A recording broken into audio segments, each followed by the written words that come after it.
Hay lugares en Europa donde la noche parece más antigua que el tiempo, donde los bosques guardan historias que los vivos prefieren no recordar. Allí, entre montañas y sombras, algunos dicen haber visto a una mujer pálida como la luna, silenciosa como la tumba. Quienes han cruzado su camino rara vez vuelven a ser los mismos.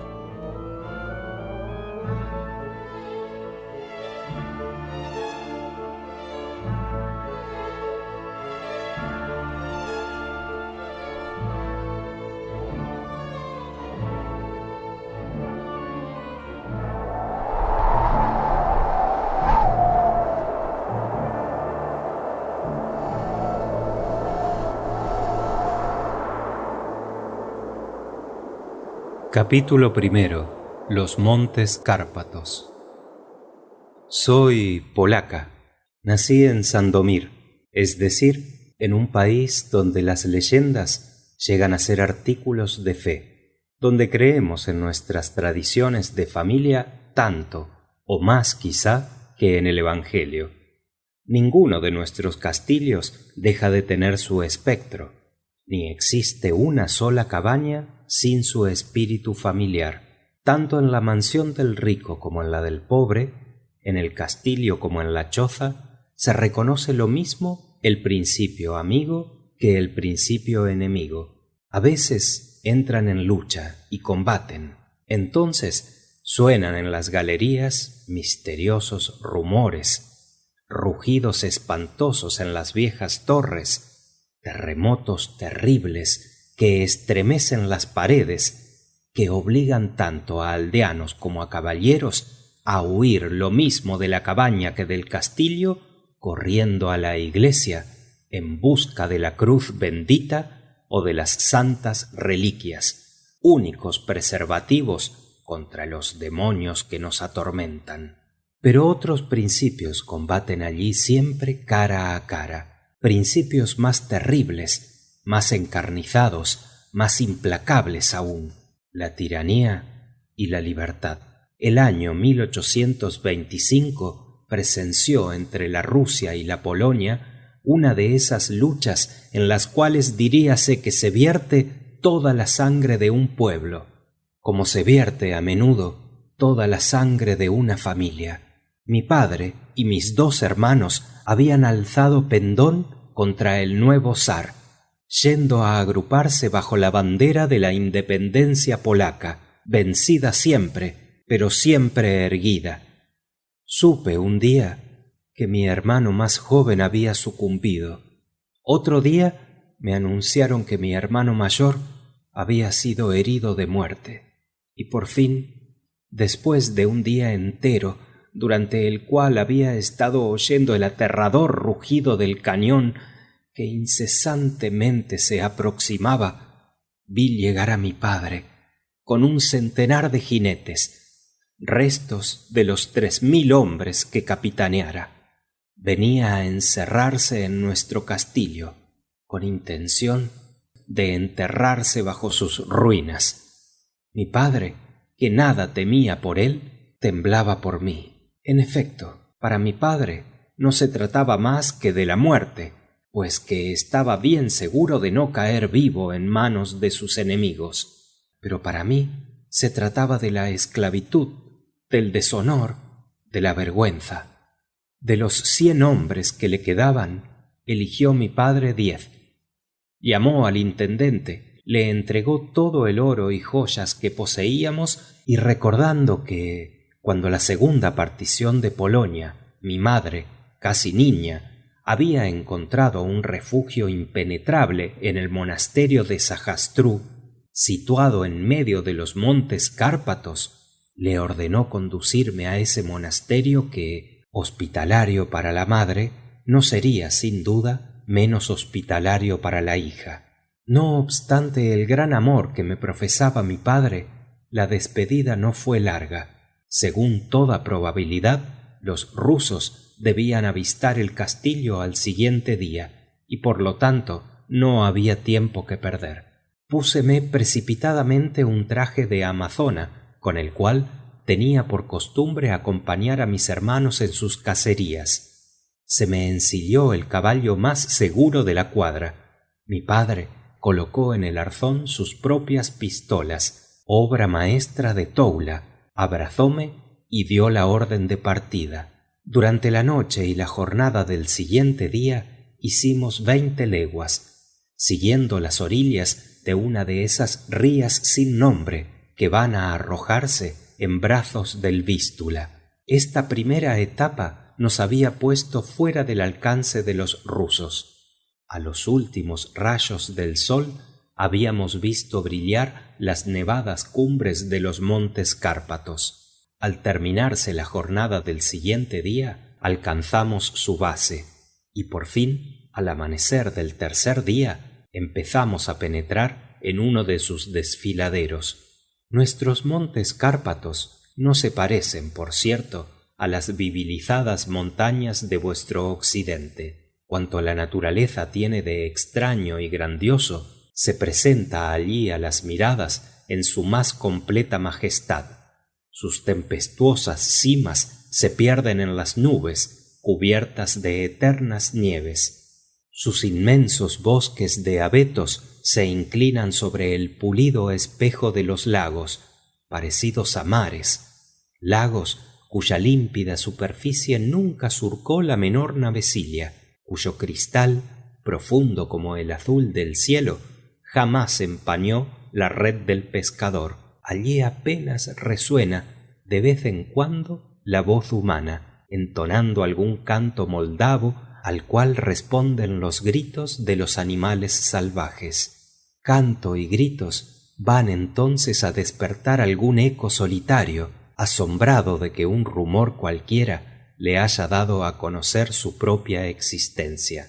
Durante millas enteras se viaja bajo sombrías bóvedas de bosques cortados por las inesperadas maravillas que la soledad ofrece a cada paso y que asombran y admiran. Allí el peligro se halla en todas partes y se compone de 1000 peligros diferentes, pero ni tiempo se tiene para sentir miedo. Tanta es la sublimidad de que se revisten.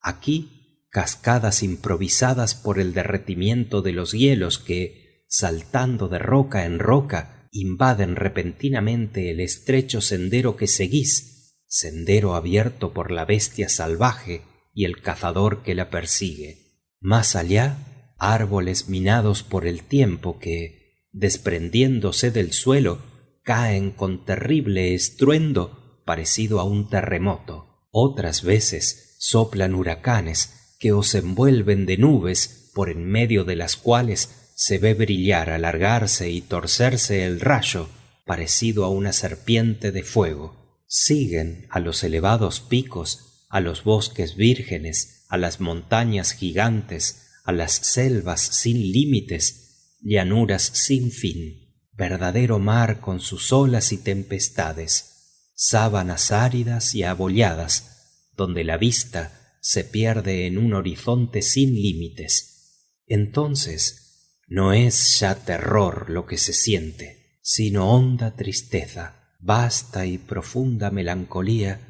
de que nada puede distraeros, porque el aspecto del país, hasta donde alcanza la mirada, es siempre el mismo.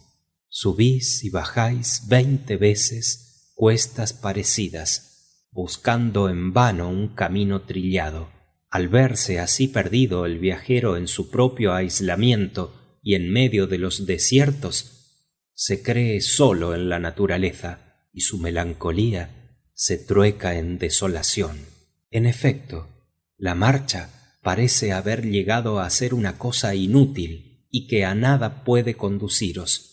No encontráis aldea, ni castillo, ni choza, ningún vestigio de habitación humana. Sólo algunas veces, como una tristeza más en aquel yermo paisaje, un pequeño lago, sin cañaverales, sin matorrales, dormido en el fondo de un barranco, como otro mar muerto, corta el camino con sus verduzcas aguas. por encima de las cuales se elevan al acercaros algunos pájaros acuáticos con discordes y prolongados gritos. Después dais un rodeo, subís la colina que se os presenta, bajáis a otro valle, de nuevo subís otra colina, y esto dura hasta que se ha atravesado la cadena montañosa, que va siempre menguando.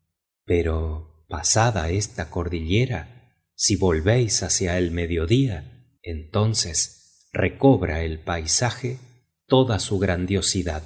Entonces veis otra cordillera de montes más elevados, de forma más pintoresca, de aspecto más rico. Esa nueva cordillera ostenta sus penachos de bosques, sus serpenteadores arroyos.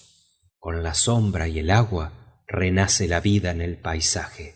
Óyese la campana de una ermita, vese serpentear una caravana en la falda de una montaña. En fin, a los últimos rayos del sol se distinguen, como una bandada de blancos pájaros acurrucados, las casas de algunas aldeas que parecen haberse agrupado como para preservarse de cualquier ataque nocturno, porque con la vida ha vuelto el peligro. Y no son ya, como en los primeros montes que se han atravesado, bandadas de osos y de lobos las que deben temerse, sino hordas de bandidos moldavos las que deben combatirse. Íbamos, entretanto, acercándonos al término de nuestro viaje. Habían transcurrido sin accidente alguno 10 jornadas de camino. Podíamos ya distinguir la cima del monte Pion, que domina con su cabeza toda aquella familia de gigantes, y en cuya cuesta meridional está situado el convento de Sajastrú, al cual me dirigía. 3 días más y habríamos llegado. Estábamos a fines del mes de julio. El día había sido bochornoso, y con una voluptuosidad indecible empezábamos a aspirar a eso de las 4 las primeras brisas de la noche. Habíamos ya doblado las ruinosas torres de Nianzó y bajábamos hacia una llanura que empezábamos a percibir a través de la abertura de los montes. Desde donde nos hallábamos podíamos seguir con la vista el curso del Bistriza, cuyas orillas esmaltaban rojas amapolas y campánulas de blancas flores. Costeábamos un precipicio en cuyo fondo corría el río, que allí no era más que un torrente. Nuestras cabalgaduras apenas tenían espacio suficiente para marchar 2 de frente. Precedíanos nuestro guía, recostado sobre su caballo, cantando una canción moldava de monótonas modulaciones y cuyas palabras escuchaba yo con singular interés. El cantor era al mismo tiempo el poeta. Nada puedo decir de la música. Sería preciso ser uno de aquellos montañeses para cantárosla con toda su salvaje tristeza y su sombría sencillez. He aquí la letra. Allá, en el yermo pantano, el pantano de Estávila, que con sangre de guerreros bañó sus cienos un día, ¿no veis tendido un cadáver sobre la tierra rojiza? Es el terrible bandido, el seductor de María. Hirió una bala su pecho, hirió con punta homicida un yatagán su garganta. Pero, oh misterio, 3 días hace lo menos que la sangre enrojecida, humedeciendo la tierra con sus olas siempre tibias, brota incesante a raudales de la herida del bandido, vil seductor de María. Ya de sus ojos azules la impura llama no brilla. Huyamos todos, huyamos de la laguna maldita. Es un vampiro. Los lobos buscan su oculta guarida, y voladoras las aves sus alas negras agitan, que es un vampiro el amante, el seductor de María. De improviso sonó la detonación de un arma de fuego y silbó una bala. Interrumpióse la balada, y el guía, herido de muerte, cayó rodando al fondo del precipicio. en tanto que su caballo se detenía estremecido, alargando su inteligente cabeza hacia el abismo donde desapareció su dueño. Al mismo tiempo resonó un inmenso grito, y vimos aparecer en los flancos de la montaña unos 30 bandidos. Estábamos completamente rodeados. Empuñó cada cual su arma, y aunque cogidos por sorpresa, como los que me acompañaban eran veteranos acostumbrados al fuego, no se dejaron intimidar, y contestaron. Yo misma, dando el ejemplo, empuñé una pistola, y conociendo la desventaja de nuestra posición, grité «¡Adelante!» y espoleé a mi caballo, que se precipitó frenético en dirección a la llanura. Pero teníamos que habérnosla con montañeses que saltaban de roca en roca, como verdaderos demonios del abismo, haciendo fuego al saltar y guardando siempre sobre nuestro flanco la posición que desde un principio habían tomado. Por lo demás, nuestra maniobra había sido prevista. En un sitio donde se ensanchaba el camino y formaba una plazoleta el monte, nos esperaba un joven a la cabeza de una docena de jinetes. Al vernos, pusieron sus caballos a galope y vinieron a encontrarnos de frente, en tanto que los que nos perseguían descendían de los flancos de la montaña y cortándonos la retirada nos envolvían por todos lados. La situación era grave y, sin embargo, acostumbrada desde mi infancia a las escenas de la guerra, pude abarcarla con una mirada, sin perder un solo detalle. Todos aquellos hombres, vestidos con pieles de carneros, llevaban inmensos sombreros hongos coronados de flores naturales, como los de los húngaros. Cada uno empuñaba un largo fusil turco, que blandían después de haber disparado, lanzando gritos salvajes. Llevaban a más en el cinto un sable y un par de pistolas. El jefe era un joven de 22 años apenas, de rostro pálido, rasgados ojos negros y cabellos que caían en bucles sobre sus hombros. Su traje se componía del vestido moldavo, guarnecido de pieles y ceñido a la cintura por una faja de tiras de oro y seda. Un sable corvo brillaba en su mano y se veían 4 pistolas prendidas a su cinto. Durante el combate lanzaba gritos roncos e inarticulados, que parecían no pertenecer a lengua humana y que sin embargo era por lo visto voces de mando, porque sus hombres obedecían a aquellos gritos, tendiéndose boca abajo en el suelo para evitar las descargas de nuestros soldados, levantándose a su vez para hacer fuego, disparando sobre los que aún estaban en pie, rematando a los heridos y convirtiendo el combate en carnicería. Había visto caer uno tras otro las 2/3 partes de mis defensores. 4 quedaban todavía en pie, agrupándose a mi alrededor, no para pedir gracia, que estaban ciertos de no obtener, sino resueltos a vender su vida lo más caro posible. Entonces el jefe arrojó un grito más expresivo que los demás, extendiendo hacia nosotros la punta de su sable. Sin duda, esa orden era la de envolver en círculo de fuego nuestro último grupo y fusilarnos a todos juntos, porque los largos mosquetes moldavos se bajaron simultáneamente. Comprendí que había llegado nuestra hora suprema. Levanté los ojos y las manos al cielo en mi postrer rezo y aguardé la muerte. En aquel momento vi no bajar, sino precipitarse, saltar de roca en roca, un joven que se detuvo, en pie sobre una piedra que dominaba toda aquella escena, parecido a una estatua en su pedestal, y que, extendiendo la mano sobre el campo de batalla, no pronunció más que una sola palabra: «¡Basta!». A tal voz alzaron todos la mirada, pareciendo obedecer a aquel nuevo jefe. Solo un bandido, uno solo, encarándonos el fusil, hizo fuego. Uno de nuestros hombres exhaló un grito, La bala le había roto el brazo izquierdo. Volvióse casi enseguida para arrojarse sobre el que le había herido, pero antes de que hubiera dado 4 pasos su caballo, un relámpago brilló encima de nosotros y el bandido rebelde caía, despedazada por un balazo la cabeza. Tan diversas emociones habían agotado mis fuerzas. Me desmayé.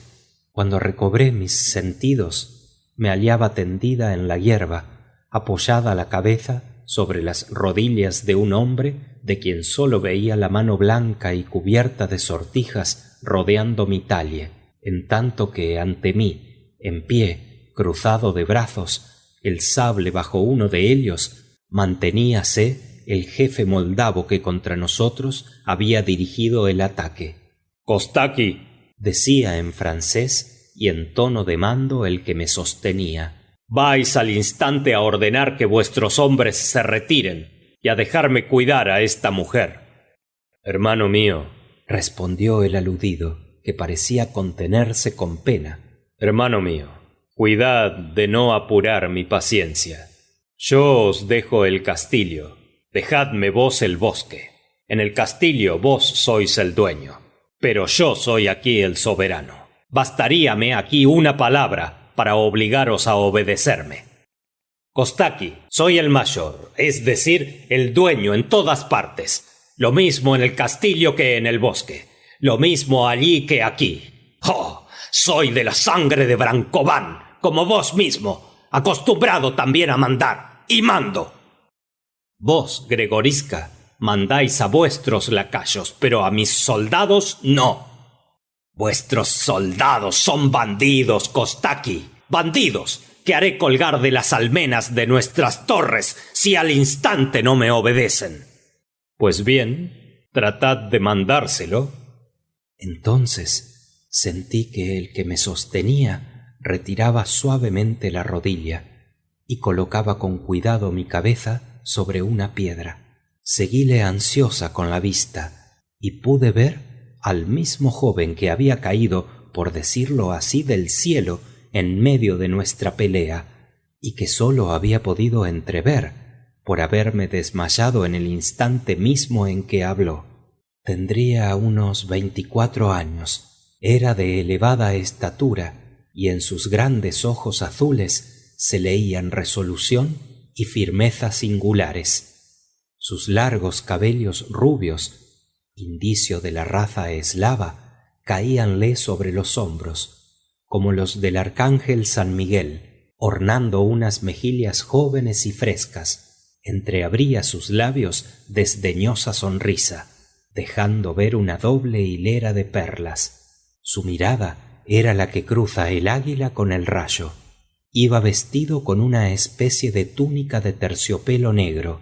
Un pequeño birrete parecido al de Rafael, ornado de una pluma de águila, cubría su cabeza. Llevaba pantalones ajustados y botas bordadas. Su talle estaba ceñido por un cinturón del cual pendía un cuchillo de caza, y colgaba de sus hombros una pequeña carabina de 2 cañones, cuya puntería había podido apreciar uno de los bandidos. Extendió la mano, y aquella mano tendida parecía dictar órdenes a su mismo hermano. Pronunció algunas palabras en idioma moldavo, palabras que parecieron ejercer profunda impresión en los bandidos. Entonces, en el mismo idioma, habló a su vez el joven jefe, y adiviné que en sus palabras iban envueltas imprecaciones y amenazas.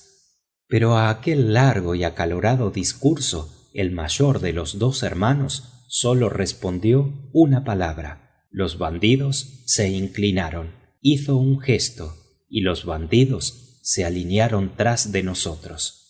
«Y bien, sea Gregoriska», dijo Kostaki, volviendo a valerse de la lengua francesa. «No irá esa mujer a la caverna, pero no por ello dejará de ser mía. La encuentro hermosa, la he conquistado y la quiero». Y al decir estas palabras, arrojóse hacia mí y me tomó en sus brazos. «Esa mujer será conducida al castillo y entregada a mi madre, y de aquí a allá no la abandonaré». respondió mi protector.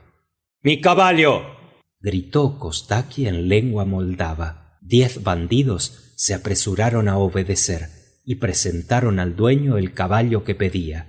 Gregoriska miró a su alrededor, cogió por la brida un caballo sin dueño y de un salto montó en él, sin tocar siquiera los estribos. Kostaki se colocó en la silla casi con tanta ligereza como su hermano, aun cuando me tenía aún entre sus brazos, y partió al galope. El caballo de Gregoriska parecía haber recibido el mismo impulso y fue a colocar su cabeza y su flanco junto a la cabeza y flanco del caballo de Kostaki. Era cosa curiosa el ver a aquellos 2 jinetes volando uno al lado del otro, sombríos, silenciosos, no perdiéndose de vista ni un solo instante y sin mirarse al parecer, abandonados a sus caballos, cuya desesperada carrera les llevaba a través de bosques, rocas y precipicios. Mi cabeza caída me permitía ver los hermosos ojos de Gregoriska fijos en los míos. Kostaki lo reparó, levantó mi cabeza y ya no vi más que su mirada sombría que me devoraba. Bajé los párpados, pero inútilmente. A través de su velo continué viendo aquella mirada lancinante que, penetrando hasta el fondo de mi pecho, me atravesaba el corazón. Entonces se apoderó de mí una extraña alucinación. Parecióme ser la Leonora de la balada de Berger, arrastrada por el caballo y el caballero fantasmas, y cuando sentí que nos deteníamos, solo con terror abrí mis ojos. Tan convencida me hallaba de que no iba a haber a mi alrededor sino cruces rotas y sepulcros abiertos. Lo que vi no era mucho más risueño. Era el patio interior de un castillo moldavo construido en el siglo XIV.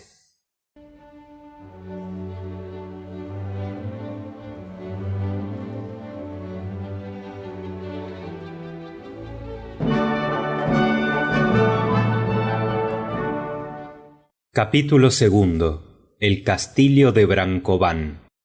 Kostaki dejó que me deslizara de sus brazos al suelo y casi al mismo tiempo bajó conmigo, pero por rápido que fuera su movimiento, no hizo más que seguir al de Gregoriska. Como éste lo había dicho, él era el amo en el castillo. Los criados acudieron con presteza en cuanto vieron llegar a los 2 jóvenes y a la extranjera, pero aunque guardaran iguales consideraciones a Kostaki y a Gregoriska, conocíase perfectamente que trataban al último con más profundo respeto y mayor sumisión. 2 mujeres se acercaron. Gregoriska les dio una orden en idioma moldavo y con la mano me hizo seña de que las siguiese. Era tan respetuosa la mirada con que me acompañó esta seña que no vacilé. Pasados 5 minutos me encontraba en un aposento que, por desamueblado e inhabitable que pareciera al hombre menos exigente, era desde luego el mejor del castillo. Era una gran pieza cuadrada, con una especie de diván de sarga verde que servía por el día de asiento y de lecho por la noche. Había además 5 o 6 grandes sillones de encina, un ancho cofre y en uno de los rincones de esta estancia un dosel semejante a un magnífico altar. Nada de cortinas, ni en las ventanas ni en el lecho. Subíase a ese cuarto por una escalera donde, de trecho en trecho, aparecían en sus nichos de mayor tamaño que el natural 3 estatuas de los Brankovan. Pasado un momento subieron al cuarto los equipajes, entre los que se hallaban mis maletas, pero aunque reparé en el desorden de mi traje, conservé mi vestido de amazona por estar más en armonía con el de mis huéspedes que otro cualquiera. En aquel momento llamaron quedito a la puerta.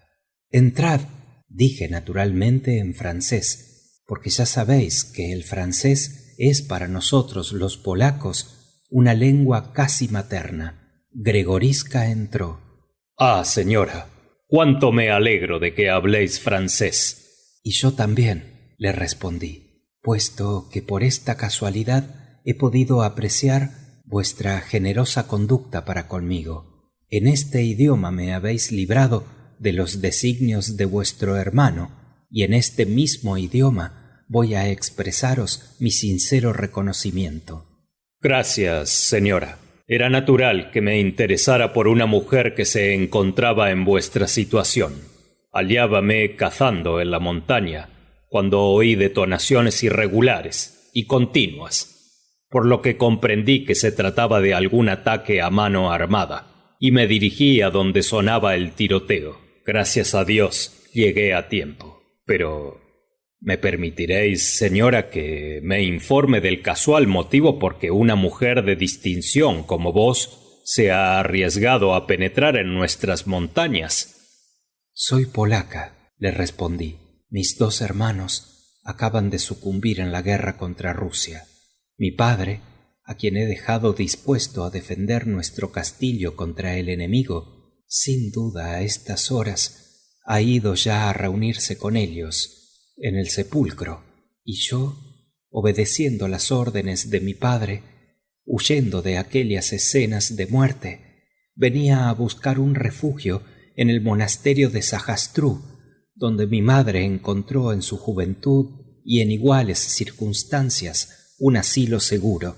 «Sois enemiga de los rusos, tanto mejor, porque ese título será tal vez para vos poderoso auxiliar en este castillo. Y es fuerza que sepáis que hemos menester de todas nuestras fuerzas para sostener la lucha que se prepara. Y puesto que ya sé ahora quién sois vos, justo es que sepáis quiénes somos nosotros. El nombre de Brancován no será desconocido, ¿verdad, señora?» Inclinéme en ademán afirmativo. «Mi madre es la última princesa de este nombre, la última descendiente de aquel ilustre caudillo a quien hicieron matar los Cantimir, miserables cortesanos de Pedro I. Casó mi madre en primeras nupcias con mi padre, Irvan Waivedi, príncipe como ella, pero de raza menos ilustre. Mi padre había sido educado en Viena, donde pudo apreciar las ventajas de la civilización. Resolvió hacer de mí un europeo, y partimos para Francia, Italia, España y Alemania. Mi madre no debiera un hijo, bien lo sé, contaros lo que voy a deciros, pero como es preciso que nos conozcáis, podréis apreciar las causas de esta revelación. Mi madre, que durante los primeros viajes de mi padre, cuando yo estaba en la infancia, había tenido relaciones culpables con un jefe de sectarios. Así es, añadió Gregoriska sonriendo, ¿cómo llaman en este país a los hombres que os han atacado? Mi madre, digo, que había tenido relaciones culpables con el conde Giordaki Koproli, medio griego, medio moldavo, escribió a mi padre para decírselo todo y pedirle el divorcio, apoyando semejante demanda en que no quería ella, una Brancován, continuar siendo la mujer de un hombre que era cada día más extranjero en su país. Desgraciadamente mi padre no tuvo necesidad de otorgar su consentimiento a esta demanda, que a vos podrá pareceros extraña, pero que es muy natural y común entre nosotros. Acababa mi padre de morir de un aneurisma que le martirizaba hacía ya tiempo, y yo fui quien recibía la carta. Nada tenía yo que hacer, sino votos sinceros por la felicidad de mi madre, y una carta mía le llevó estos votos, anunciándole que había quedado viuda. En esta misma carta le pedía el permiso para continuar mis viajes, permiso que me fue otorgado. Mi intención decidida era fijarme en Francia o en Alemania, para no encontrarme frente a un hombre que me odiaba y a quien yo no podía amar. Me refiero al marido de mi madre. Cuando llegó repentinamente a mí la noticia de que el conde Giordaki Koproli acababa de ser asesinado, según decían, por los antiguos cosacos de mi padre, me apresuré a regresar. Yo amaba a mi madre, comprendía su soledad, su necesidad de tener junto a ella y en tal momento a las personas que podían serle caras. Sin que nunca me hubiese profesado un amor muy tierno, era yo su hijo. Una mañana entré, sin que me esperasen, en el castillo de nuestros padres, y encontré en él a un joven, que tomé al principio por un extranjero, y que luego supe era mi hermano. Era Kostaki, el hijo del adulterio, que había legitimado un segundo casamiento. Kostaki, es decir, la indomable criatura que habéis visto, cuya única ley son las pasiones, para quien nada hay sagrado en este mundo más que su madre, y que me obedece como el tigre obedece al brazo que le ha domado, pero con un eterno rugido,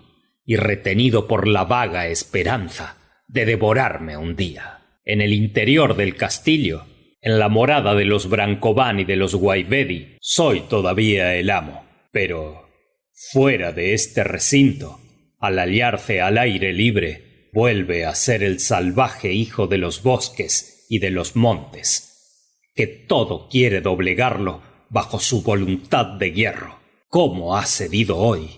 ¿Y cómo sus hombres han cedido? No sé explicármelo. Tal vez por añeja costumbre, por un resto de respeto. No quisiera, sin embargo, aventurar una nueva prueba. Permaneced aquí. No abandonéis esta habitación, este patio, el interior de los muros, en fin. Y yo respondo de todo. Pero si dais un paso fuera del castillo, no respondo de nada, como no sea de hacerme matar para defenderos. No podré, pues, según los deseos de mi padre, continuar mi camino hacia el convento de Sahastru. Haced, ensayad, ordenad, y os acompañaré, pero de seguro quedaré en el camino. Y vos no llegaréis. ¿Qué hacer entonces? Quedarse, aguardar, tomar consejo de los acontecimientos, aprovechar las circunstancias. Suponed que habéis caído en una cueva de bandidos y que sólo vuestro valor puede sosteneros, vuestra sangre fría salvaros. Mi madre, no obstante su preferencia por Kostaki, el hijo de su amor, es buena y generosa. Además, es una Brancován, es decir, una verdadera princesa. Vos la veréis y ella os defenderá contra las brutales pasiones de Kostaki. Poneos bajo su protección. Sois bella y os amará. Os amará, sí, porque ¿quién podría veros sin amaros?, añadió, mirándome con indefinible expresión. Venid ahora al comedor, donde os espera mi madre, y no mostréis turbación ni desconfianza. Hablad en polaco, nadie conoce aquí esta lengua. Yo traduciré vuestras palabras a mi madre, y perded cuidado, no le diré sino lo que sea preciso decirle. Lo que sobre todo os encargo es que no digáis ni una sola palabra acerca de lo que acabo de revelaros. Nadie debe sospechar que estamos de acuerdo. Venid. Le seguí por la escalera de que ya os he hablado, iluminada por resinosas antorchas sostenidas por manos de hierro empotradas en la pared. Era evidente que sólo para mí usaban aquella iluminación no acostumbrada. Llegamos al comedor. Enseguida de haber abierto la puerta gregorisca y haber pronunciado en moldavo una palabra que luego supe que quería decir la extranjera, una mujer de elevada estatura se adelantó hacia nosotros. Era la princesa Brancován. Llevaba trenzados detrás de la cabeza sus blancos cabellos, cubiertos con una gorrita de Marta sibelina coronada por un penacho, testimonio de su regia estirpe, y vestía una especie de bata de tela de oro, cuyo cuerpo, sembrado de pedrerías, ocultaba a medias un sobretodo de tela turca guarnecido de pieles análogas a la de la gorra.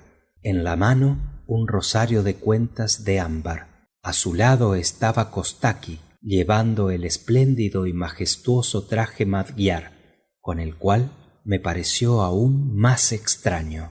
Era una túnica de terciopelo verde, de mangas muy anchas, que le caía hasta cerca de las rodillas. Llevaba pantalones de cachemira encarnada y babuchas de tafilete bordadas de oro. Su cabeza estaba descubierta y sus largos cabellos, azules a fuerza de ser negros, caían sobre el desnudo cuello, donde asomaba la finísima orla blanca de una camisa de seda. Saludóme torpemente y pronunció en moldavo algunas palabras que fueron para mí ininteligibles. «Podéis hablar francés, hermano mío», dijo Gregoriska. «La señora es polaca y entiende este idioma». Entonces pronunció Kostaki en francés ciertas palabras casi tan ininteligibles para mí como las que en moldavo había pronunciado, pero las interrumpió la madre, extendiendo gravemente el brazo. Indudablemente declaraba a sus hijos que era ella quien debía recibirme. Entonces empezó en lengua moldava un discurso de bienvenida, al cual daba su fisonomía un sentido fácil de explicar. Mostróme la mesa, ofrecióme un asiento junto al suyo, designóme la casa entera como para decirme que podía disponer de ella, y sentándose la primera con benévola dignidad, hizo la señal de la cruz y empezó una oración.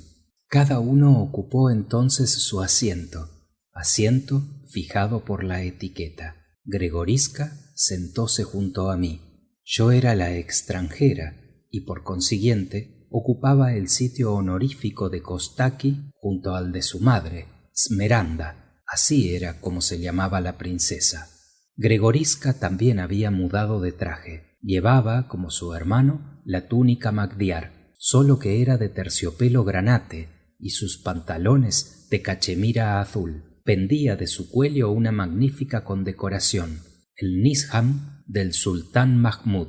Los demás comensales de casa cenaban a la misma mesa, cada cual ocupando el sitio que le designaba su jerarquía entre los amigos o entre los servidores. La cena fue triste. Ni una vez sola me dirigió Kostaki la palabra, aunque su hermano guardó siempre la atención de hablarme en francés. Por lo que toca a la madre, ofrecióme ella misma de todo lo que sirvieron, con aquella solemnidad que nunca la abandonaba. Tenía razón Gregoriska, era una verdadera princesa.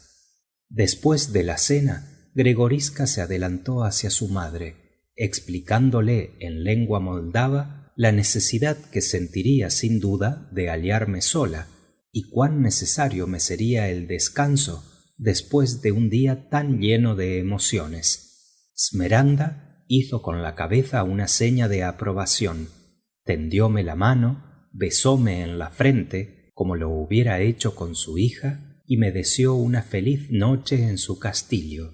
Gregoriska no se había equivocado. Deseaba yo ardientemente aquel instante de soledad.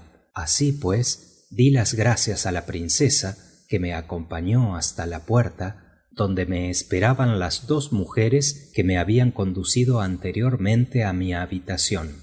La saludé a mi vez, lo mismo que a sus dos hijos, y entré en el mismo aposento del cual saliera una hora antes. El sofá había sido convertido en lecho, y este era el único cambio que allí se había operado. Di gracias a las doncellas, haciéndoles seña de que me desnudaría sola, y salieron enseguida, deshaciéndose en testimonios de respeto que indicaban que tenían orden de obedecerme en todo. Quedéme en aquel aposento inmenso, donde mi luz, al cambiar de sitio, no iluminaba más que las partes que recorría, sin llegar a iluminar lo restante. Singular combinación que establecía una lucha entre el resplandor de mi bujía y los rayos de la luna que atravesaban por mi ventana sin cortinas. Además de la puerta por la cual había entrado y que daba a una escalera, otras 2 puertas comunicaban con mi aposento, pero los cerrojos enormes de que estaban provistas y que se cerraban del lado en que yo me hallaba bastaban para tranquilizarme. Lleguéme a la puerta de entrada, que cuidadosamente inspeccioné. Esta, como las otras, tenía sus medios de defensa. Abrí mi ventana. Daba sobre un precipicio. Comprendí ya con qué intento había Gregorisca elegido aquella habitación. En fin, al volver a mi sofá, encontré sobre una mesa colocada a mi cabecera un billetito doblado. Le abrí y leí en polaco: «Dormid tranquila. Nada tenéis que temer mientras permanezcáis en el castillo. Gregorisca».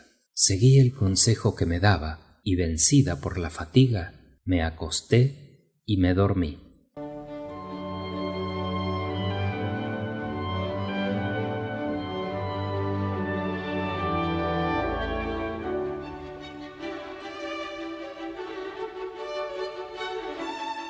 Capítulo 3. Los 2 hermanos. A datar de aquel momento quedé establecida en el castillo y empezó el drama que voy a contaros. Ambos hermanos se enamoraron de mí, cada uno según su carácter. Kostaki, desde el día siguiente, me dijo que me amaba. Declaró que sería suya y no de otro, y que me mataría antes que dejarme pertenecer a otro, fuera quien fuese.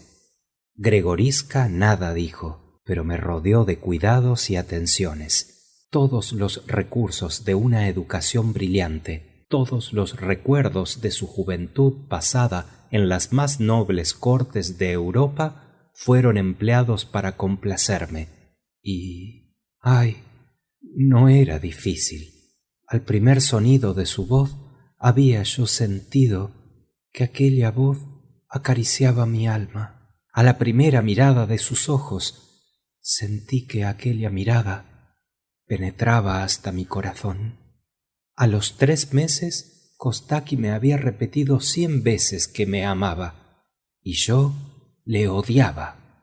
A los 3 meses Gregorisca no me había dirigido aún una sola palabra de amor y sin embargo yo sentía que cuando me lo exigiese sería suya enteramente.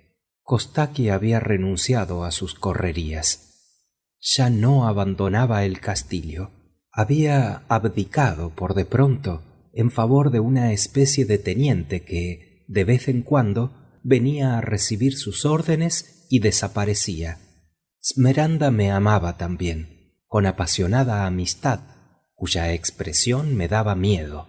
Protegía visiblemente a Kostaki y parecía estar más celosa de mí de lo que estaba él mismo. Solo que, como no entendía el polaco ni el francés, y yo, por mi parte, no entendía el moldavo, no podía instar mucho en favor de su hijo, pero había aprendido a decir en francés 3 palabras, las cuales repetía cada vez que sus labios se posaban sobre mi frente. Kostaki ama Hedvigia. Un día supe una noticia terrible que vino a colmar mis desdichas. Habíase dado libertad a los 4 hombres que sobrevivieran del combate y habían partido para Polonia, jurando que uno de ellos volvería antes de 3 meses para darme noticias de mi padre. Uno de ellos regresó, en efecto, una mañana. Nuestro castillo había sido tomado por asalto, incendiado y arrasado. Mi padre se hizo matar defendiéndolo. Estaba sola en el mundo. Redobló sus instancias Kostaki y su ternura Esmeralda, pero por aquella vez pretexté el luto de mi padre. Kostaki insistió diciendo que cuanto más aislada me hallaba, más necesidad tenía de sostén. Su madre insistió con él, y más que él quizá. Gregoriska me había hablado de esa fuerza de voluntad, de ese poder que ejercen sobre sí mismos los moldavos cuando no quieren dejar leer sus sentimientos. De ello era él propio un ejemplo viviente. Era imposible estar más cierta del amor de un hombre de lo que yo lo estaba del suyo, y sin embargo, si se me hubiese preguntado en qué prueba se apoyaba aquella certeza, me hubiera sido imposible decirlo. Nadie en el castillo podía decir que hubiese visto su mano tocar la mía, ni sus ojos buscar los míos. Sólo los celos podían descubrir a Kostaki aquella rivalidad, como sólo mi amor podía esclarecerme sobre aquel amor. Lo confieso, sin embargo, aquel poder de Gregoriska sobre sí mismo me inquietaba. Ciertamente que yo creía, pero no era bastante. Necesitaba convencerme, cuando una noche, así que acababa de entrar en mi habitación, oí llamar quedito a una de las 2 puertas que ya he indicado que cerraban por dentro. En el modo de llamar, adiviné que el llamamiento procedía de un amigo. Acerquéme y pregunté: ¿Quién va? Gregoriska, respondió una voz cuyo acento no era posible que equivocara yo con otro. ¿Qué me queréis?, le pregunté, temblando de emoción. Si tenéis confianza en mí, dijo Gregoriska, si me creéis un hombre de honor, concededme un favor. ¿Cuál? Apagad vuestra luz, como si estuvieseis acostada, y dentro de media hora abridme vuestra puerta. Volved dentro de media hora, fue mi única respuesta. Apagué la luz y esperé. Mi corazón latía con violencia, comprendiendo que se trataba de algún acontecimiento importante. Transcurrió la media hora. Oí llamar aún más quedo que la primera vez. Como durante el intervalo había descorrido los cerrojos, solo tuve que abrir la puerta. Gregoriska entró, y sin aguardar a que él me lo dijera, empujé la puerta detrás de él y corrí los cerrojos. Permaneció un instante, mudo e inmóvil, imponiéndome silencio con el gesto. Después, cuando se hubo cerciorado de que ningún peligro urgente nos amenazaba, condújome al centro de la vasta habitación y, conociendo por mi temblor que me sería imposible permanecer en pie, fue a buscarme una silla. Me senté, o por mejor decir, me dejé caer sobre aquel asiento. «Oh, Dios mío», le dije, «¿qué hay y por qué tantas precauciones?» «Porque mi vida, lo cual nada importaría, y la vuestra quizá también, dependen de la conversación que vamos a tener». Asustada, le cogí de la mano. Llevó él mi mano a sus labios, sin dejar de mirarme, para pedirme perdón de semejante osadía.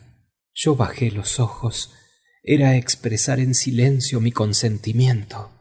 «Os amo», me dijo con su voz melodiosa como un canto. «¿Me amáis vos?» «Sí», le respondí. «¿Consentiríais en ser mi esposa?» «Sí». Gregoriska pasó la mano por su frente con una profunda aspiración de felicidad. «Entonces, no rehusaréis seguirme». «Os seguiré a todas partes». «Porque ya comprenderéis», continuó, «que no podemos ser felices sino huyendo». «Oh, sí», exclamé, «huyamos». «Silencio», dijo él estremeciéndose. «Silencio». «Tenéis razón». Y trémula me acerqué a él. «He aquí la causa», me dijo, «de que haya permanecido tan largo tiempo sin confesaros mi amor, y es que deseaba, una vez seguro de vuestro amor, que nada pudiera oponerse a nuestra unión. Yo soy rico, Hedvigia, inmensamente rico, pero a la manera de los señores moldavos, rico en tierras, en rebaños, en ciervos. Pues bien, he vendido al monasterio de Jangó por valor de 1.000.000 en tierras, en rebaños, en villas, y me han dado por valor de 300.000 francos en pedrerías, 100.000 francos en oro y el resto en letras de cambio sobre Viena. ¿Os bastará 1.000.000? Yo le estreché la mano. Vuestro amor me hubiera bastado, Gregoriska. Juzgad, pues. Pues bien, oídme. Mañana iré al monasterio de Jangó para terminar el negocio con el superior. Tiene caballos dispuestos, que nos esperarán desde las 9, ocultos a 100 pasos del castillo. Después de cenar, subiréis como hoy a vuestra habitación. Como hoy, apagaréis vuestra luz. Como hoy, en fin, me introduciré yo en vuestro aposento. Solo que mañana, en lugar de salir solo, vos me seguiréis. Llegaremos a la puerta que da al campo, encontraremos nuestros caballos, y pasado mañana al amanecer habremos andado ya 30 leguas. Ojalá fuese pasado mañana. Hedvigia mía. Gregoriska me estrechó contra su corazón. Nuestros labios se encontraron. Ah, él lo había dicho. Era hombre honrado, pero harto comprendió que si no le pertenecía a mi cuerpo, al menos le pertenecía el alma. Transcurrió la noche sin que me fuera dado dormir un solo instante. Me encontraba ya huyendo con Gregoriska. Me sentía llevada por él como lo había sido por Kostaki, solo que esta vez la carrera terrible, espantosa, fúnebre, se trocaba en tierno y prolongado abrazo, al cual la celeridad añadía cierta voluptuosidad propia de la carrera. Llegó el día y bajé. Parecióme que había algo de más sombrío aún de lo acostumbrado en la manera como me saludó Kostaki. Su sonrisa no era sólo una ironía, era una amenaza. Smeranda parecióme la misma que de costumbre. Durante el desayuno, Gregoriska mandó que le ensillaran su caballo. Kostaki pareció no fijar su atención en semejante orden. A las 11 se despidió de nosotros Gregoriska, diciéndonos que hasta la noche no estaría de vuelta, y suplicando a su madre que no le esperase a comer. Después, volviéndose hacia mí, me rogó tuviese a bien admitir sus disculpas. Salió, siguióle la mirada de su hermano hasta el instante en que dejó el aposento, y en aquel instante brotó de esta mirada un rayo tal de odio que a mi pesar me estremecí. Transcurrió el día en medio de las ansias que podéis figuraros. A nadie había confiado yo nuestros proyectos, ni aun casi en mis rezos me había atrevido a decírselos a Dios, y parecíame, sin embargo, que aquellos proyectos eran ya conocidos de todos. Parecíame que cada mirada que en mí se fijaba podía penetrar y leer en el fondo de mi corazón. La comida fue un suplicio. Sombrío y taciturno, Kostaki hablaba raras veces. Aquel día se contentó con dirigir 2 o 3 veces la palabra en moldavo a su madre, y cada vez me hizo estremecer el acento de su voz. Cuando me levanté para subir a mi aposento, Smeranda, como de costumbre, me abrazó, y al abrazarme me dijo aquella misma frase que desde hacía 8 días no había oído salir de su boca. Kostaki ama Hedvigia. Esta frase me pareció como una amenaza, y al encontrarme sola en mi aposento, parecióme que una voz fatal murmuraba a mis oídos: Kostaki ama Hedvigia. Ahora bien, el amor de Kostaki, Gregoriska me lo había dicho, era la muerte. A las 7 de la noche, y cuando empezaba a oscurecer, vi a Kostaki atravesar el patio. Se volvió para mirar hacia mis ventanas, pero yo Me hice atrás, a fin de que no pudiera verme. Hallábame inquieta, porque le había visto dirigirse hacia las cuadras. Arriesguéme a descorrer los cerrojos de la puerta y a deslizarme hasta el aposento vecino, desde donde podía ver todo lo que iba a hacer. En efecto, se dirigía a la cuadra de donde por sí mismo sacó a su caballo favorito y ensillóle con sus propias manos, con el cuidado de un hombre que concede la mayor importancia a los menores detalles. Llevaba el traje mismo con el cual le vi la primera vez, y su sable por toda arma. Ensillado ya su caballo, miró otra vez a la ventana de mi aposento. Enseguida, como no me viera, montó, hízose abrir la puerta por la cual había salido y debía entrar su hermano, y se alejó al galope, en dirección al monasterio de Jangó. Entonces oprimióse mi corazón de una manera terrible. Un presentimiento fatal me decía que Kostaki iba al encuentro de su hermano. Permanecí en aquella ventana tanto tiempo como pude distinguir el camino que a 1/4 de legua del castillo hacía un recodo y se perdía en el principio de un bosque. Por fin, la propia inquietud me devolvió la fuerza, y como era evidente que en la sala baja podía recibir más pronto las primeras noticias del uno o del otro de los dos hermanos, bajé. Mi primera mirada fue para Esmeralda. En la tranquilidad de su rostro vi que no sentía aprensión alguna. Daba sus órdenes para la cena acostumbrada y estaban colocados en sus sitios los cubiertos de ambos hermanos. No me atreví a interrogar a nadie. Por otra parte, ¿a quién hubiera interrogado? Nadie en el castillo, excepto Kostaki y Gregoriska, hablaba ninguno de los dos idiomas únicos que yo conocía. Me estremecía al menor ruido. A las 9, por lo común, nos sentábamos a la mesa para cenar. Había yo bajado a las 8:30 y seguía con los ojos la aguja, cuyo movimiento era casi visible en el vasto cuadrante del reloj. Dieron los 3/4. La vibración resonó sombría y triste. Enseguida, la aguja emprendió su marcha silenciosa, y la vi de nuevo recorrer la distancia con la regularidad y lentitud de una punta de compás.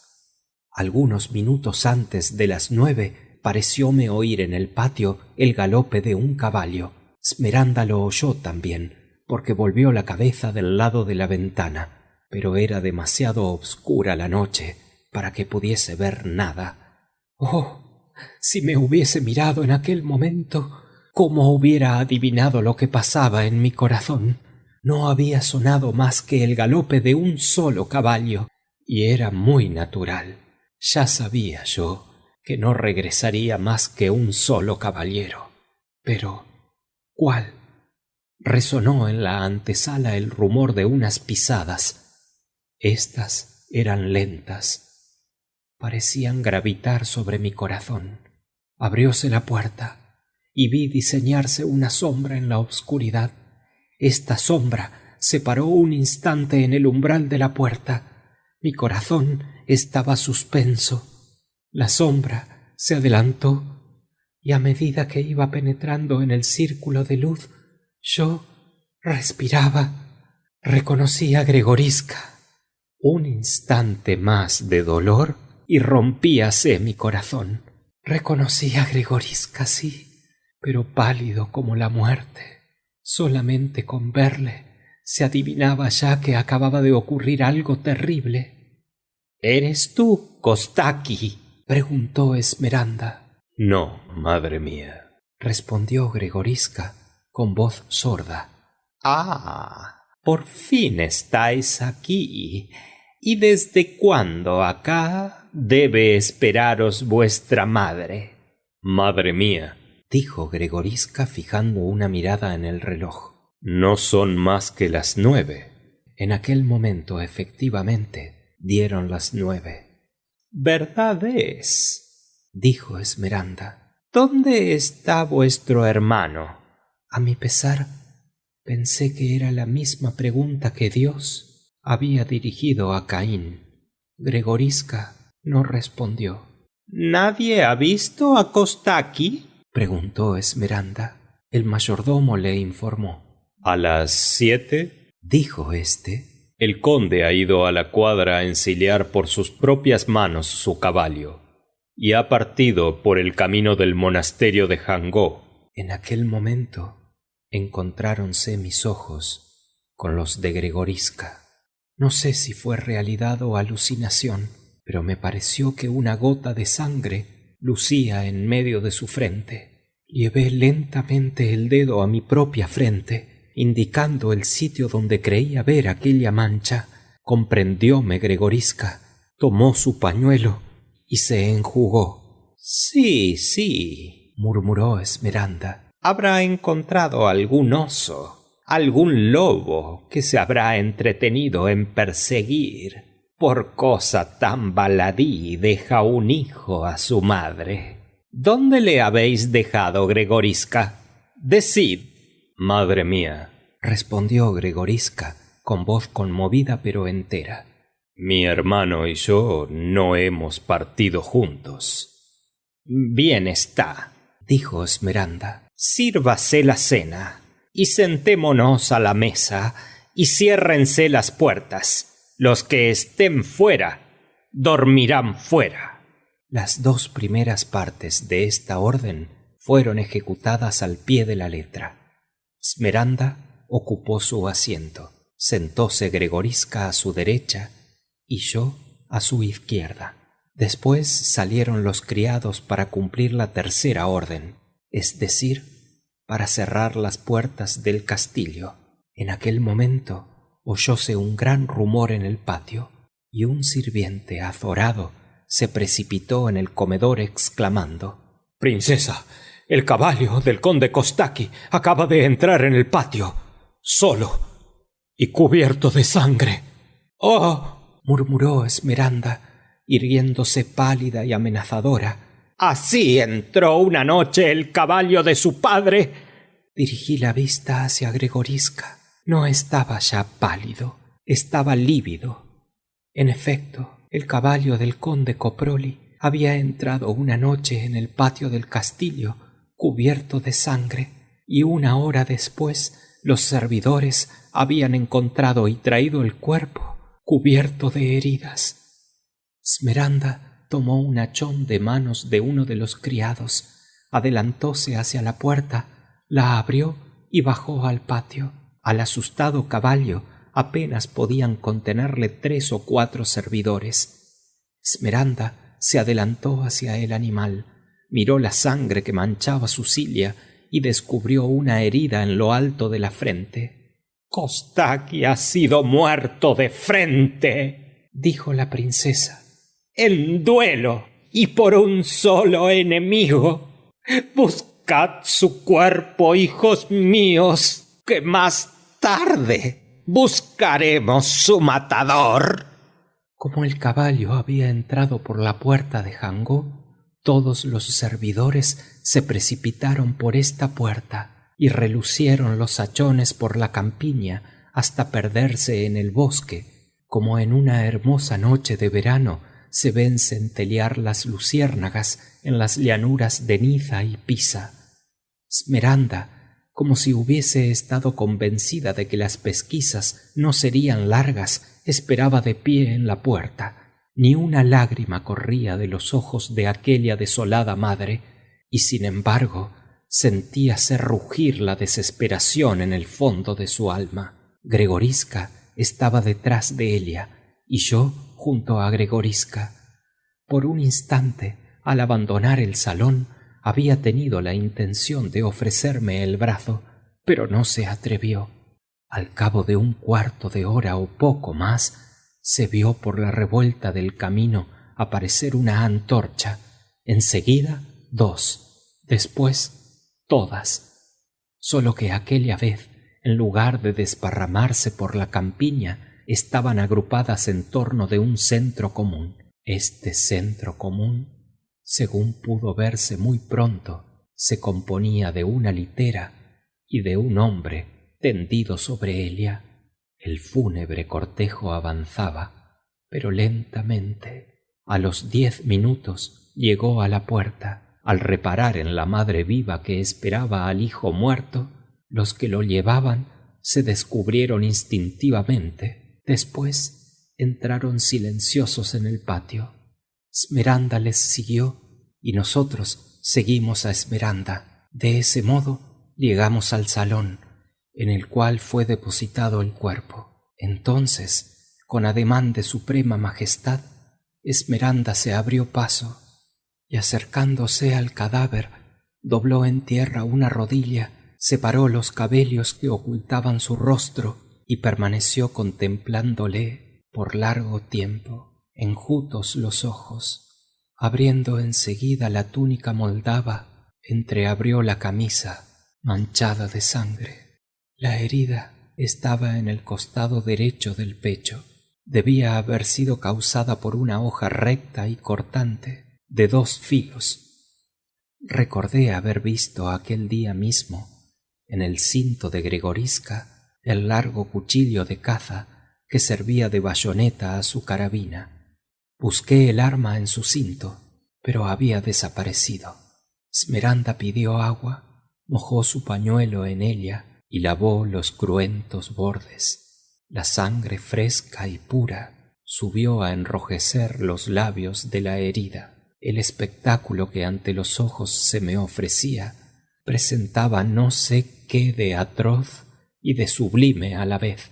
Aquel vasto salón, ahumado por las antorchas de resina, aquellos rostros bárbaros, aquellos ojos brillantes de ferocidad, aquellos trajes extraños, aquella madre que calculaba a la vista de la sangre tibia todavía el tiempo que hacía que la muerte le robara a su hijo, aquel terrible silencio, interrumpido solamente por los sollozos de los bandidos, de quien era Kostaki el jefe. Todo esto, lo repito, era atroz y sublime a un mismo tiempo. Por fin, Esmeralda acercó sus labios a la frente de su hijo. Enseguida, levantándose y echando hacia atrás las largas trenzas de sus cabellos blancos que se habían desprendido, «¡Gregorisca!». Gregorisca se estremeció, movió la cabeza y, saliendo de su atonía, «Madre mía», respondió, «acercaos, hijo mío, y oídme». Gregorisca obedeció, pero estremeciéndose. A medida que se iba acercando al cadáver, la sangre, más abundante y más encarnada, brotaba de la herida. Por fortuna, Esmeralda no miraba ya hacia aquel lado, pues a la vista de aquella sangre acusadora no hubiera tenido necesidad de buscar al asesino. «Gregorisca», dijo la princesa, «sé muy bien que Kostaki y tú no os amabais. Sé muy bien que tú eres Waivedi por tu padre y él era Coproli por el suyo. Pero por vuestra madre, ambos pertenecíais a los Brancoban. Sé asimismo que tú eres un hombre de las ciudades de Occidente, y él un hijo de las montañas orientales. Pero erais hijos de una misma madre. Pues bien, Gregorisca, quiero saber si iremos a depositar el hijo junto a su padre sin que haya sido pronunciado el juramento de venganza. Quiero saber si puedo llorar tranquila como una mujer, confiando en que tú, un hombre, tomarás a su cargo el castigo del asesino. Nombradme al asesino de mi hermano, señora, y os juro que, si lo exigís, antes de 1 hora habrá cesado de vivir. Jurad, sin embargo, Gregorisca, jurad bajo pena de maldición. ¿Entendéis, hijo mío?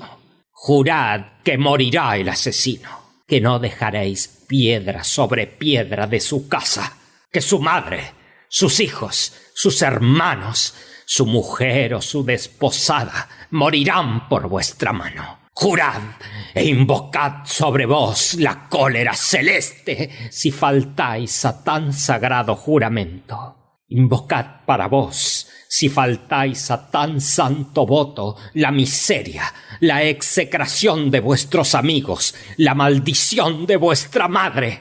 Gregoriska extendió su mano sobre el cadáver. Juro que el asesino morirá, dijo. A este juramento extraño y del que solamente yo y el muerto quizá podíamos comprender el verdadero sentido, vi o creí verse cumplir un espantoso prodigio. Los ojos del cadáver se abrieron y se clavaron en mí, más animados acaso de lo que nunca los había visto, y sentí como si hubiera sido palpable aquel doble rayo penetrar un hierro encendido en mi corazón. Era ya más de lo que podía soportar. Me desmayé.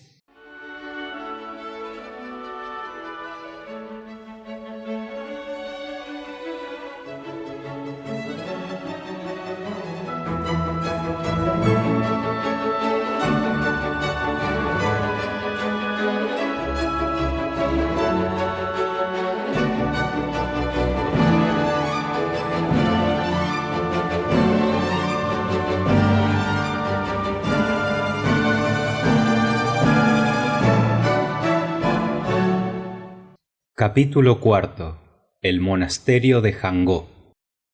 Cuando recobré mis sentidos, me encontré acostada en mi cama. Velaba junto a mí una de las dos mujeres. Pregunté dónde estaba Esmeralda, y se me contestó que velaba junto al cuerpo de su hijo. Pregunté dónde estaba Gregoriska, y se me dijo que había salido para el monasterio de Jangó. No pensábamos ya en fugarnos.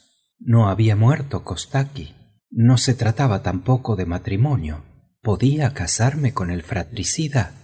3 días y 3 noches transcurrieron así, en medio de sueños extraños.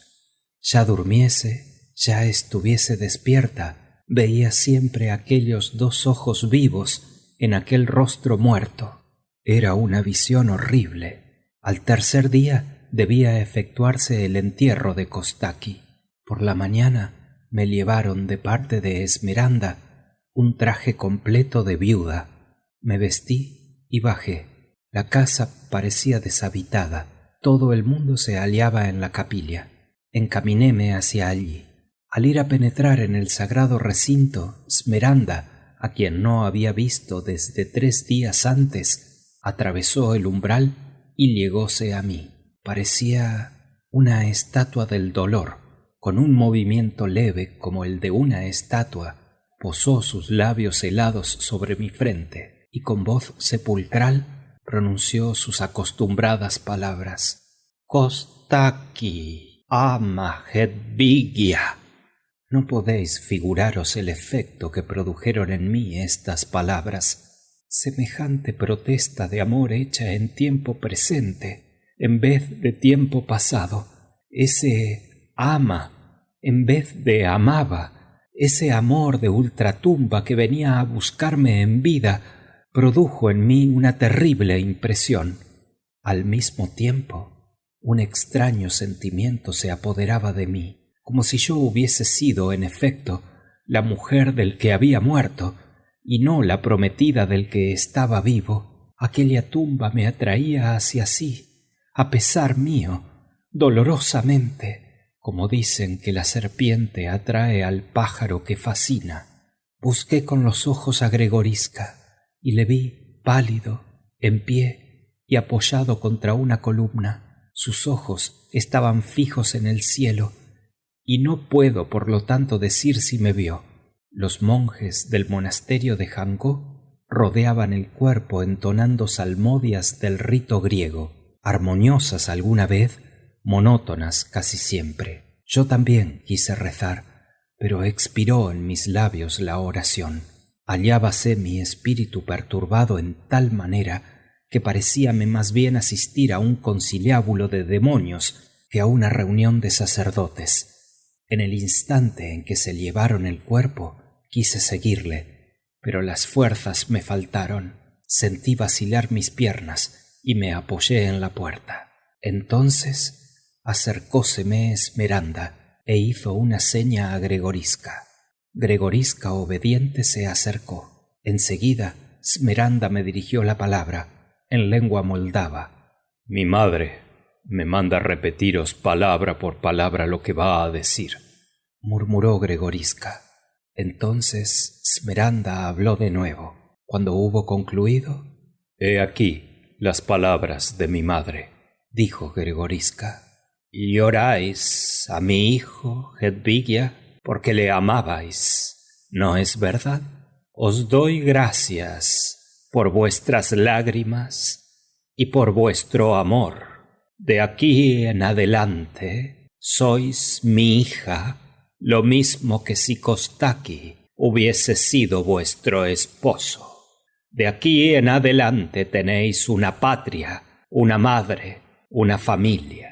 Derramemos la copa de lágrimas que se debe a los muertos. Y enseguida seamos entrambas, yo su madre, vos su mujer, dignas del que ya no es. Adiós, retiraos a vuestra habitación.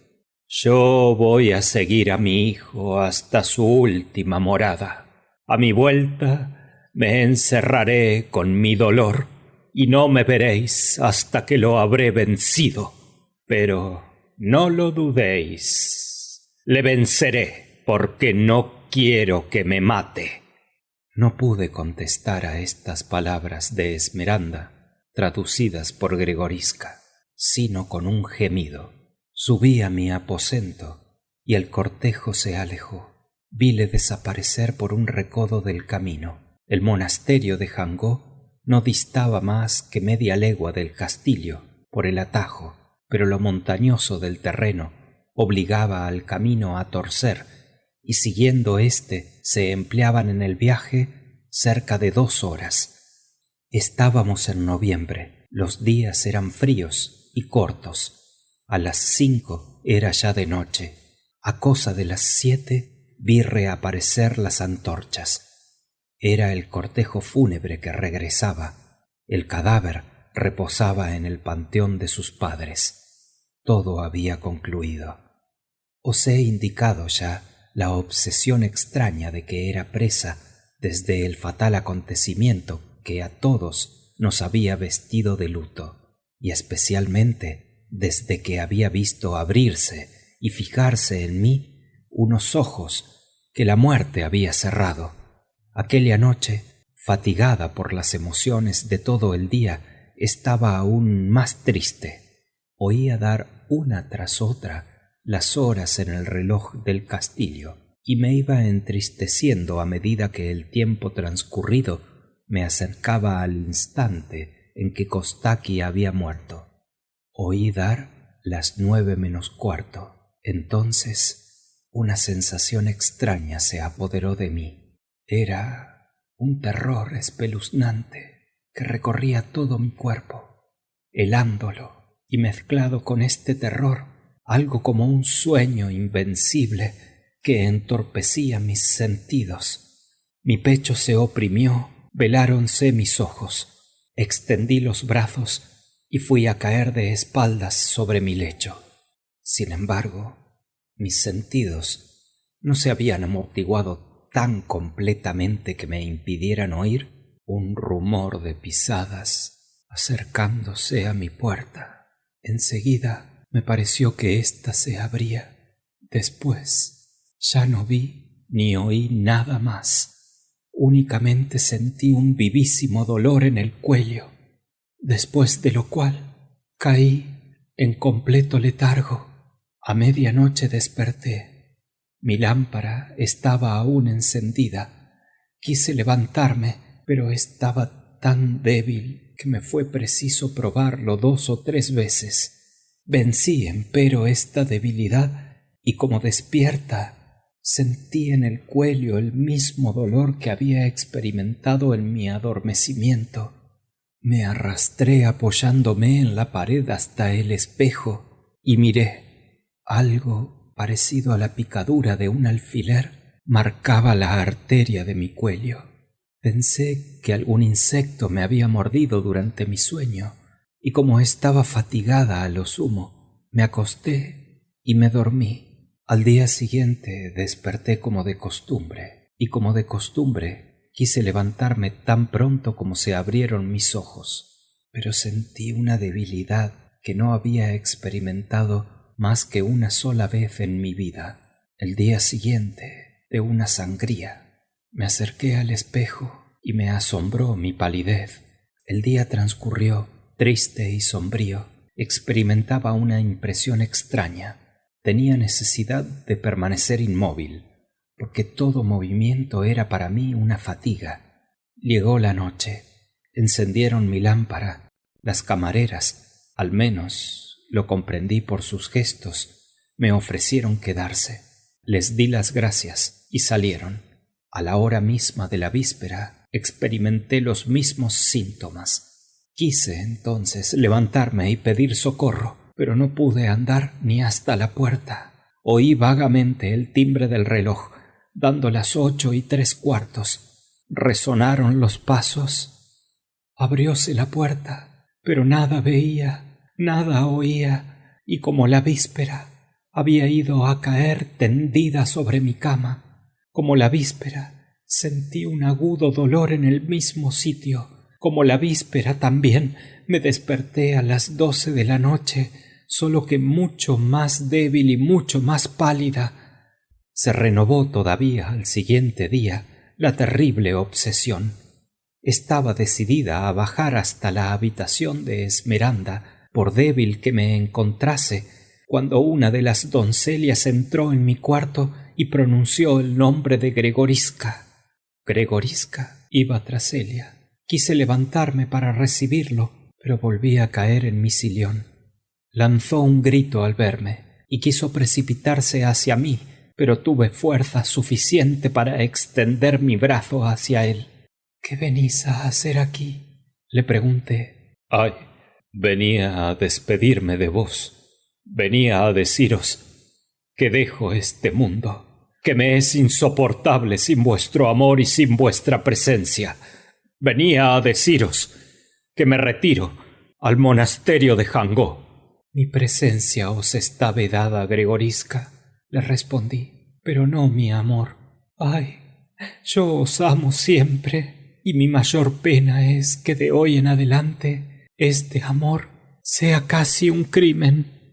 —Entonces, ¿puedo esperar que oraréis por mí, Hedvigia? —Sí, solo que no oraré mucho tiempo —añadí sonriendo. —¿Qué tenéis?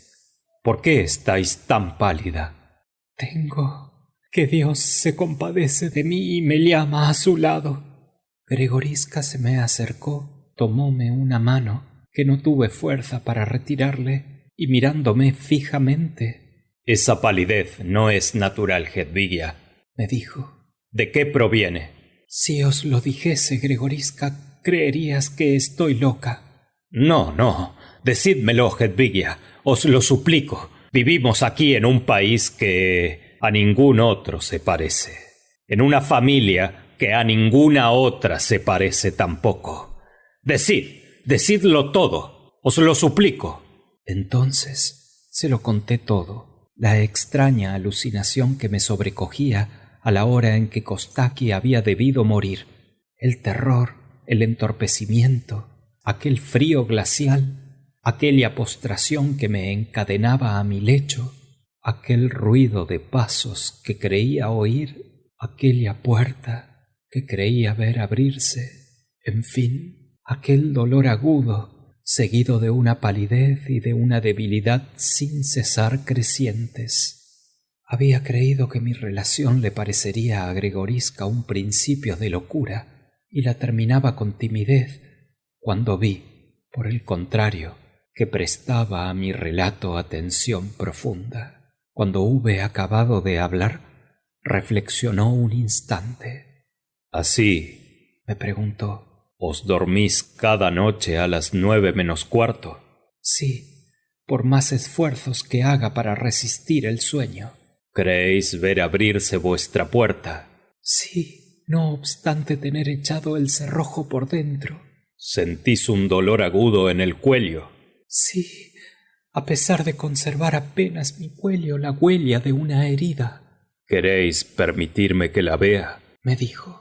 Yo recliné mi cabeza sobre el hombro. Gregoriska examinó la cicatriz. Hedvigia, me dijo a los pocos instantes. ¿tenéis confianza en mí? ¿Y lo preguntáis? Le contesté. ¿Creéis en mi palabra?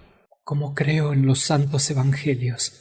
Pues bien, Hedvigia, bajo mi palabra, os juro que no viviréis 8 días si os negáis a hacer hoy mismo lo que voy a deciros. ¿Y si consiento? Si consentís, os salvaréis, quizá. Quizá. Gregoriska se calló. Suceda lo que suceda, añadí, haré cuanto me mandéis. Pues bien, oídme, dijo, y no os asustéis sobre todo. Tanto en vuestro país como en Hungría y como en nuestra Rumania existe una tradición.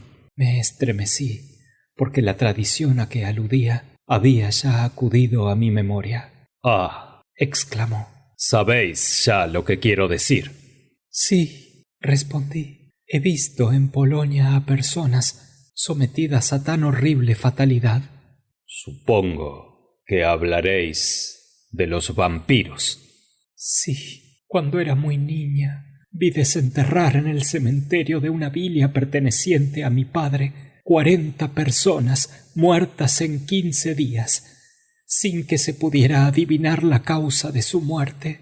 17 dieron todas las señales de vampirismo, es decir, se las encontró frescas, coloradas, semejantes a vivos. Las otras eran sus víctimas. ¿Y qué hicieron para libertar al país? Se les hundió una estaca en el corazón y los quemaron enseguida. Sí, así se procede ordinariamente. Pero en nuestro caso, para nosotros, no basta eso. Para libraros del fantasma, quiero ante todo conocerle. Y os juro por el cielo que lo conoceré. Sí, y si es preciso lucharé con él cuerpo a cuerpo, sea quien fuere. —¡Oh, Gregoriska! —exclamé aterrada. He dicho, sea quien fuere, y lo repito. Pero es preciso para salir con bien de esta terrible aventura que consintáis en todo lo que de vos voy a exigir. Decid. Aliaos dispuesta a las 7. Bajad a la capilla, pero bajad sola. Hay que vencer vuestra debilidad, Hedvigia. Hay que vencerla. Allí recibiremos la bendición nupcial. Consentid en ello, querida mía. Es preciso para defenderos que, ante Dios y ante los hombres, tenga yo derecho a velar sobre vos. Subiremos enseguida aquí y después veremos. —Oh, Gregoriska —exclamé—, si es él, os matará. Nada temáis, mi amada Hedvigia. Consentid solo. Ya sabéis que haré cuanto queráis, Gregoriska. Entonces, hasta la noche. Sí, haced por vuestra parte lo que gustéis, que yo os secundaré en cuanto pueda. Y salió. 1/4 de hora después vi a un jinete tomar a todo escape el camino del monasterio. Era él. Apenas le hube perdido de vista, caí de rodillas y recé como no se reza en vuestro país, país sin creencias, y esperé las 7, ofreciendo a Dios y a los santos el holocausto de mis pensamientos. Solo me levanté en el instante en que dieron las 7. Estaba débil como una moribunda, pálida como un cadáver. Cubrí mi cabeza con un ancho velo negro. Bajé la escalera, sosteniéndome en las paredes, y me dirigí a la capilla, sin haber encontrado a nadie. Gregoriska me aguardaba con el padre Basilio, superior del convento de Jangó, Llevaba en el costado una espada santa, reliquia de un viejo cruzado que había tomado a Constantinopla con Bilherdwin y Bedouin de Flandes. Hedvía, me dijo, golpeando con la mano su espada, con la ayuda de Dios, ved lo que romperá el encanto que amenaza nuestra vida. Acercaos resueltamente. Ved aquí a un santo hombre que, después de haber recibido mi confesión, va a recibir nuestros juramentos. Comenzó la ceremonia. Quizá no hubo nunca otra más sencilla y solemne a la vez. Como nadie asistía, él mismo nos colocó en la cabeza las nupciales coronas. Vestidos ambos de luto, dimos la vuelta al altar con un cirio en la mano. Después, el religioso pronunció las palabras de ritual y añadió: «Y ahora id, hijos míos, y que Dios os dé la fuerza y el valor indispensables para luchar contra el enemigo del género humano. Armados estáis con vuestra inocencia y su justicia. Venceréis al demonio. Id y benditos seáis». Besamos los libros santos y salimos de la capilla. Entonces, por primera vez, me apoyé en el brazo de Gregoriska y parecióme que al contacto de aquel valeroso, a la proximidad de aquel noble corazón, la vida entraba nuevamente en mis venas. Segura estaba yo de triunfar, puesto que Gregoriska se hallaba conmigo. Subimos a mi aposento. Daban las 8:30. Hedvía, me dijo entonces Gregoriska, no tenemos tiempo que perder. ¿Quieres dormirte como de costumbre para que todo ocurra durante tu sueño? ¿O quieres permanecer despierta y verlo todo? Junto a ti nada temo. Quiero permanecer despierta y verlo todo. Gregoriska sacó de su bolsillo un ramo bendito, húmedo aún de agua sagrada, y me lo dio. Toma pues este ramo, me dijo. Acuéstate, recita tus preces a la Virgen y espera sin temor. Dios está con nosotros. Sobre todo, no dejes caer tu ramo, porque con él dictarás órdenes al infierno mismo. No me llames, no grites, reza, aguarda y espera. Me tendí en la cama, cruzando mis manos sobre el pecho, en el cual apoyé el ramo bendito. Por su parte, Gregoriska se ocultó detrás del dosel de que he hablado y que cortaba el ángulo de mi aposento. Contaba yo los minutos y sin duda Gregoriska los contaba también por su parte. Dieron los 3/4. Vibraba aún el zumbido del martillo cuando sentí el mismo entorpecimiento, el mismo terror, el mismo frío glacial. Pero acerqué a mis labios el ramo bendito y disipóse esa primera sensación. Entonces oí distintamente el rumor de los mesurados y lentos pasos que resonaban en la escalera y se acercaban a mi puerta. No tardó ésta en abrirse pausadamente, sin ruido, como empujada por una fuerza sobrenatural. Y entonces vi a Kostaki, pálido como le había visto cuando estaba tendido en la litera. Sus largos cabellos negros esparcidos sobre los hombros goteaban sangre. Llevaba su traje acostumbrado, pero la ropilla desabrochada dejaba ver la ensangrentada herida. Todo era muerto, todo era cadáver, carne, traje, movimientos. Los ojos solo, sus ojos terribles, estaban vivos. Ante aquel espectáculo, cosa extraña, en vez de sentir redoblar mi espanto, sentí acrecentarse mi valor. Dios me lo enviaba sin duda, para que pudiera juzgar mi situación y defenderme contra el infierno. Al primer paso que dio el fantasma hacia mi lecho, crucé con osadía mi mirada con aquella mirada de plomo y le presenté el ramo bendecido. El espectro intentó adelantarse, pero un poder más fuerte que el suyo le mantuvo en su sitio. Se paró. «¡Oh!», murmuró. «No duerme. Todo lo sabe». Hablaba en moldavo y, sin embargo, le entendí como si aquellas palabras hubiesen sido pronunciadas en un idioma conocido. Nos hallamos así, cara a cara, el fantasma y yo, cuando vi, sin tener necesidad de volver la cabeza hacia aquel lado, a Gregoriska salir de su escondite, parecido al ángel exterminador llevando su espada en la mano. Hizo la señal de la cruz con la mano izquierda y avanzó lentamente tendida la espada hacia el fantasma. Este, al aspecto de su hermano, había a su vez tirado del sable con una carcajada terrible. Mas apenas el sable hubo tocado el hierro bendecido, cuando el brazo del fantasma cayó inerte junto a su cuerpo, Kostaki exhaló un suspiro preñado de lucha y desesperación. «¿Qué quieres?», preguntó a su hermano.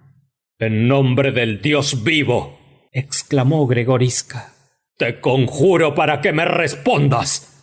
«¡Habla!», dijo el fantasma, rechinando los dientes. ¿Soy yo quien te aguardó? «No». ¿Soy yo quien te hirió? «No». Tú te arrojaste sobre mi espada, y todo hubo concluido.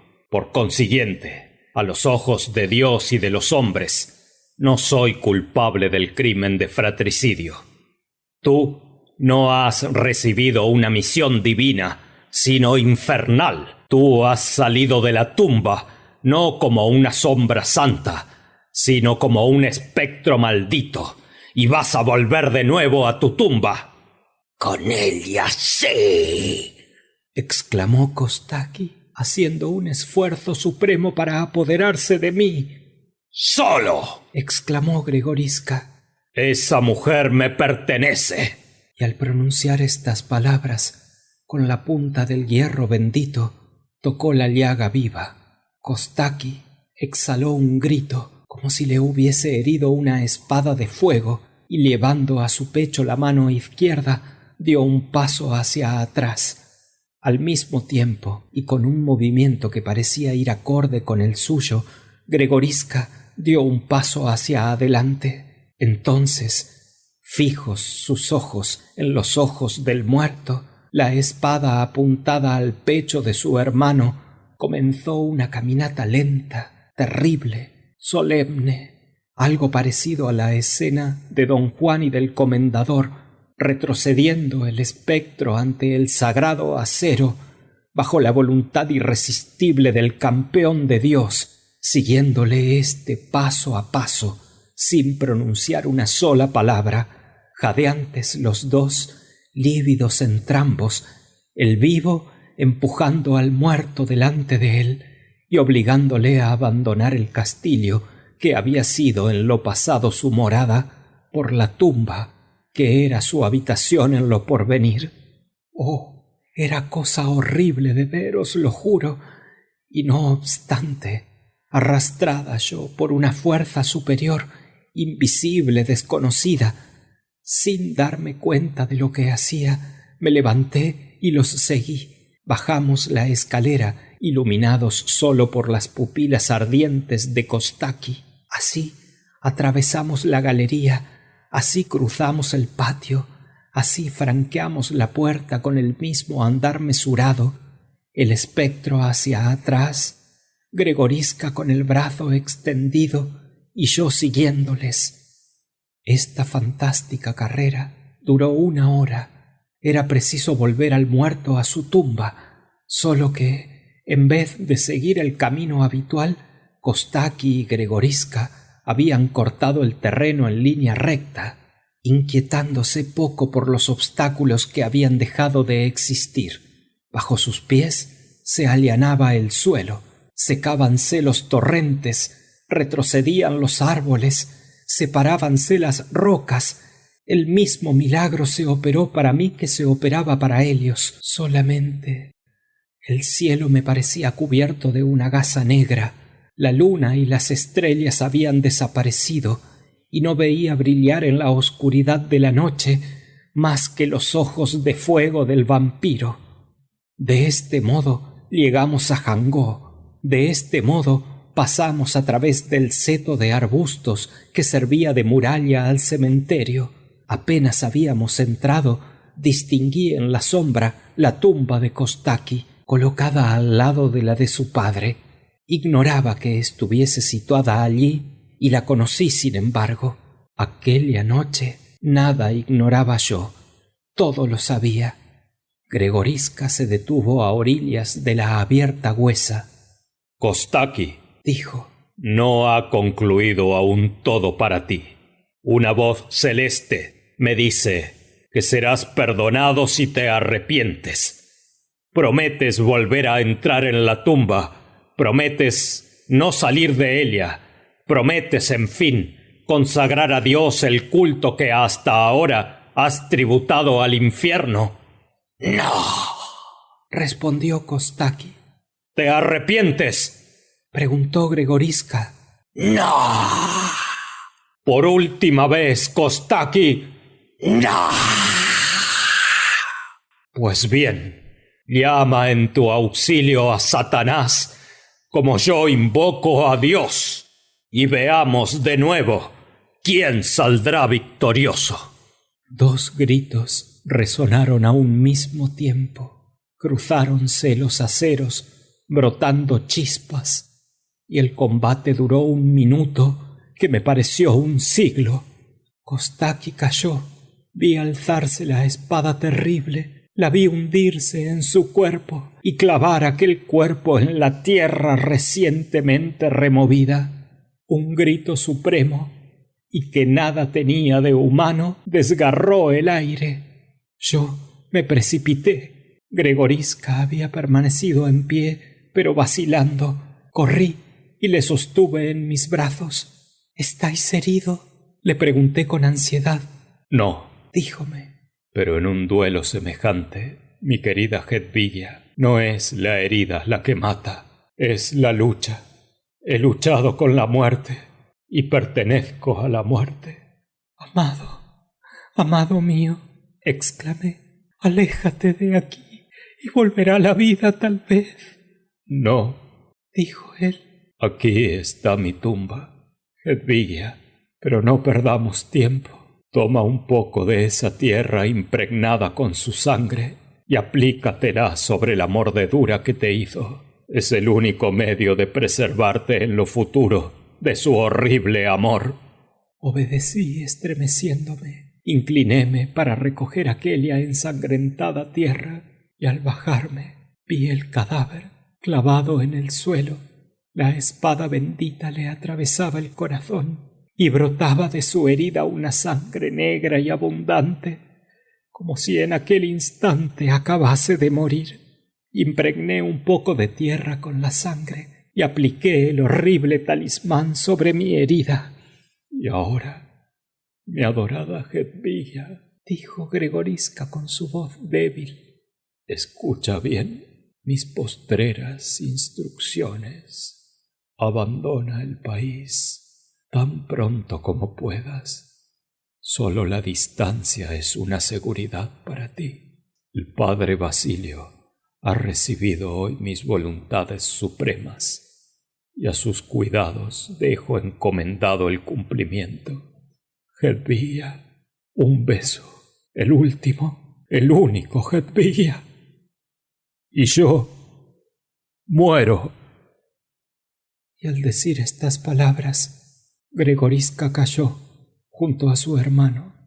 En cualquier circunstancia, hallándome en medio del cementerio, cerca de aquella tumba abierta, con aquellos 2 cadáveres tendidos uno junto al otro, hubiérame vuelto loca.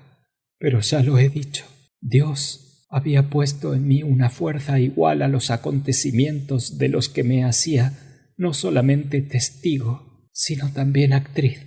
En el momento en que miraba en torno mío, buscando un auxilio cualquiera, vi abrirse la puerta del monasterio y los monjes, guiados por el padre Basilio, adelantáronse 2 a 2 con sendas antorchas encendidas y entonando las preces de difuntos. El padre Basilio acababa de llegar al convento. Había previsto lo que había ocurrido y a la cabeza de toda la comunidad encontróme viva junto a 2 muertos. Kostaki tenía el rostro contraído por una postrera convulsión. Gregoriska, por el contrario, estaba tranquilo y casi sonriendo.